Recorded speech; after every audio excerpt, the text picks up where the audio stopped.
پیسے والا بننا کمال نہیں ہے، بہادری یہ ہے کہ حلال کے ذریعے بندہ دولت مند بن کے دکھائے۔ ابھی دھوکہ دے کر، جھوٹ بول کر، ملاوٹ کر کے اور 10 قسم کے گندے کام کر کے بندہ بولے میں پیسے والا بن گیا، میں مالدار بن گیا۔ کوئی رشوت کھاتا ہے، کوئی سود کھاتا ہے، کوئی کیا کھاتا ہے، ملازم آدمی کچھ اور کھاتا ہے۔ حرام کمانے کے لیے ملازم کے پاس بھی راستے کم نہیں ہیں۔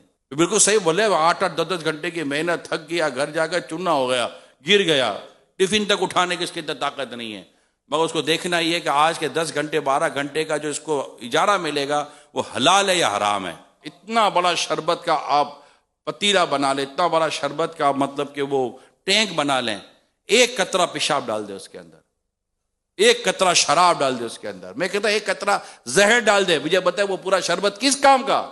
بھئی آپ کماتے کیوں ہیں؟ سکون کے لیے، راحت کے لیے، آسانی کے لیے۔ بندہ کیوں کماتا ہے؟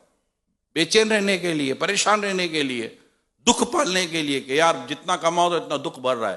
بندہ کماتا ہی اپنی زندگی کو آسان اور سہولت کی طرف لے جانے کے لیے۔ موٹی بات یاد کر لیں کہ یہ آسانی اور سہولتیں نوٹوں کے ڈھیر میں نہیں ہیں، اللہ کی رحمت میں۔ نوٹوں کے ڈھیر میں تو زیادہ تر لوگوں کے لیے غم چھپے ہوئے ہیں، دکھ چھپے ہوئے ہیں، پریشانیاں چھپی ہوئی ہیں۔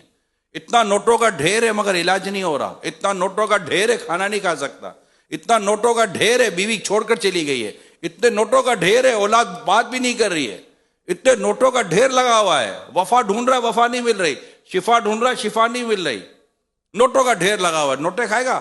حضرت سعد رضی اللہ تعالیٰ عنہ پیارے مصطفیٰ کریم صلی اللہ علیہ وسلم عرض کرتے ہیں یا رسول اللہ دعا کیجئے کہ میری دعا قبول ہو۔ ارشاد فرمایا مصطفیٰ کریم صلی اللہ علیہ وسلم نے اپنی غذا کو پاکیزہ کر لو، اپنی کمائی پاکیزہ کر لو، آپ کی دعا قبول ہو جائے گی۔ مشکل ترین کام بتا رہا ہوں، اپنی کمائی کو حلال کرنا، روپیہ 10 روپیہ 20 روپیہ 100 روپیہ 200 روپیہ کٹوانا اس بات پر کہ یار میں اس ٹائم پر سو گیا تھا، میں اتنا لیٹ آیا تھا، میں اتنا یہ ہوا تھا، میں اتنی دیر موبائل لے کر بیٹھا رہا، جو عرف کی عادت کے خلاف تھا، جو میرا معاہدہ تھا کہ میں اتنی دیر یہ کام کروں گا جس پر مجھے اجارہ، جس پر مجھے سیلری ملنی ہے، اس معاہدے میں جو میں نے بددیانتی کی ہے، اس معاہدے میں جو میں نے خیانت کی ہے، اس پہ دیکھے مفتی صاحب سے پوچھئے کہ کہاں توبہ ہے، کہاں ازالہ ہے، کہاں پر ریٹرن کرنا ہے، کہاں پر کیا کرنا ہے۔ مگر ایک طے کر لو میرے پیارے اسلامی بھائیوں، ایک چیز طے کر لو کہ میں نے اپنے روزی میں حرام کا 1 روپیہ آنے نہیں دینا۔